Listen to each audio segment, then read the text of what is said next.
Last में जो आया था और मीटिंग हुआ था तो एक ऐसा सजेशन आया क्या, जो वीडियोज़ है, जो 280 वीडियोज़ है, लेकिन उसमें सॉर्ट आउट करके जो नीडी वुमन्स है, जिसका बेटा उसको संभालता नहीं, उसका घर में उसको खाने को नहीं मिलता है, ये हम लोग सोचता और ये आज इम्प्लीमेंट हम लोग कर दिया।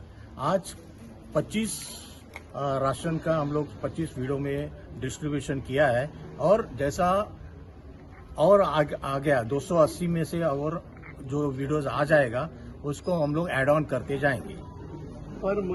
पर मंथ हम लोग ये देने वाले हैं कि आज क्रिसमस के अच्छे मौके पे हम लोग शुरुआत की है और ये कंटिन्यू ये सब होने वाला है।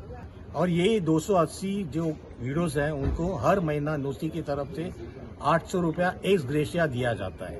इट इज़ नॉट पेंशन, ये नुसी की तरफ से जो मदद एक मदद के हिसाब से दिया जाता है।